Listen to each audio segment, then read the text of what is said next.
Hello, my friends. Concy here from Atop Serenity Hill. I have a new class coming out, a live class for September. It's on September the 17th called In This Moment. It is a live class all about deck making, handmade decks.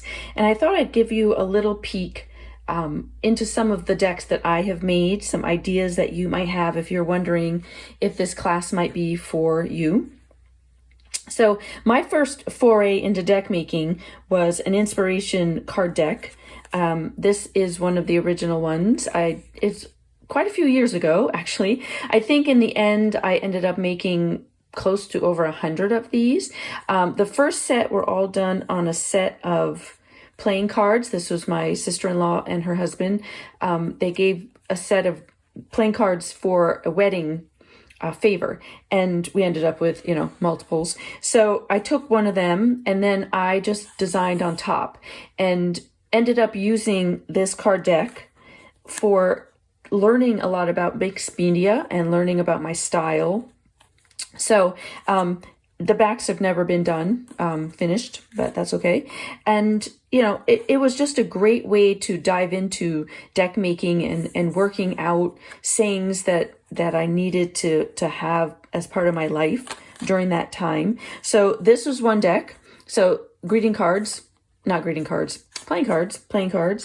And then I went tiny for another deck. This one is actually each card in the deck has a word on it, A through Z. And so it's like an alphabet deck. And it's just a single word that I can pull and journal on or have as an intention for the day. And these were done from manila folders. Again, I tend to not finish the backs of my decks. That's entirely up to y'all. And again, a way of playing with my supplies, using my creativity, but creating something fun that I can use. So there's a bunch of these that you can see. So that was another handmade deck I made. This deck, the round deck, is actually one I did on Procreate on my iPad. But the same idea, like this was digital mixed media and collage and stamping, but you could do the same exact thing with a traditional deck, like just doing it on pieces of paper. It could be round. As you can see, they're all different. I tend to stay in a similar size, but I have the tiny ones, I have these round ones, and I have some ideas for some other shapes that I'll share. And again, just this one's all about emotion. I wanted to have a deck that I could pull and tie color and emotion together. So that could be an idea for you. I also taught a deck around the chakras. So each one is the chakra. And then we had the symbol that went with it, the word, and then on the back, some mantras and affirmations that went with each chakra. And then we even did a rainbow background. So, if you're into chakras or yoga and that sort of thing, then maybe a chakra deck would be something that would interest you, that you would want to work on.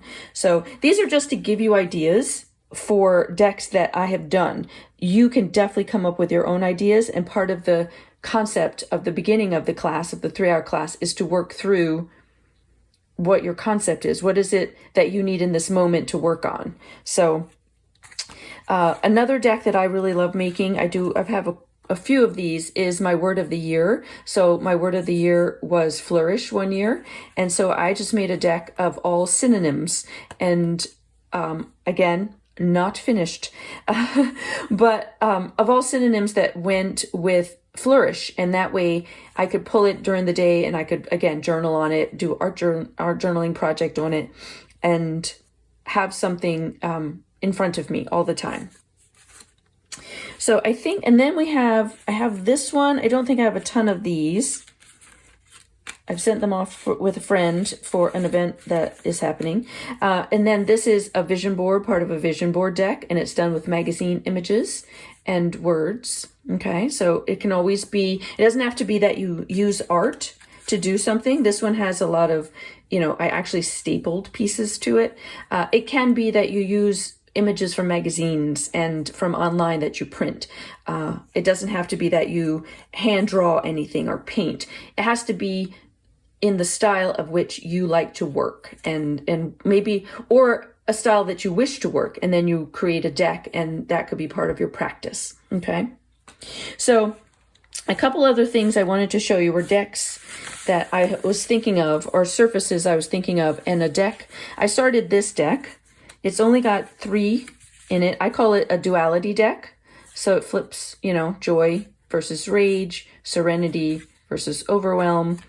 And then I've started 3 more that I just haven't added to. So sometimes a deck gets started and it never gets finished, or I jump back into it and finish it another time. So again, this is an idea that I started, and this came out of the emotion deck that I was working on. And I honestly can't remember if this was first or this was first, but this one got finished, this one did not. And not that it won't, because someday I might pop back into it and start working on it. So then I started a square deck. This is just cardstock or mixed media paper. It's hard to tell. It's all cut up. And it's just bits of design. And I'm not sure what I'm going to do with it. But again, it was a deck that I wanted this little square. I love this little square size. And I started putting bits of collage that I had lying around in my, in my stash. And at some point I will continue to work on it, and it might be quotes. It might be just a single word. Maybe it would be a prompt deck, that I could use for getting myself started with an art journal page. I've also made a prompt deck. So that's another deck that I've made. So, this is another start to a deck. I also have surfaces that I have kept because I like the idea. My husband ordered business cards, and there was an actual mistake on it that he, now it couldn't be used, but they were such a great thick card and a lot of white. I love the blue, and I have a huge stack of these. So again, you might have something floating around that you could use as the beginning of a deck, and it's a way to play off of. So this is something that I can use as a base. And then recently at work, I found this crazy stack of cardboard, and it was in a file, like a hanging file folder. I think they were meant to be the bottoms of the file folder, but the box was empty except for this stack of cardboard. And so, I even thought that I might just cut them in half. It might be thirds, I'm not sure, but to have a long, skinny deck. And I have an idea for this that I will share during the live event. But I wanted you to think about, what do you have lying around that you could make a deck out of? Something unusual. It doesn't, obviously mine are rectangle, square, also rectangle. This is another version of a chakra deck. It's a tiny one that has hand-drawn mandalas on it. Again, you could find mandala images and glue them down. You could use a coloring book. So it doesn't have to be that you draw, but if you're a lover of drawing, then you could do a whole mandala deck. Okay. So I don't have, the round was another one. Square, I've got 2 versions of square here. This is going to be long, but this is a little, I don't know where it came from. I think it might have been the inside of yogurt or something. I don't know. But, you might have some kind of image or some kind of shape that you have floating around your house or that you've been collecting, and you could use that as a surface to make a deck. Okay. So if you have any questions about the class, please reach out, let me know. And I would love to have you in the class. Again, it is September the 17th. It's a Saturday from 12 to 3 p.m. Eastern Standard Time. And all the details are in the link that is with this video, wherever you're seeing this video. And again, I would love to have you. It's called In This Moment, because what deck is speaking to you in this moment? Thanks so much, friends.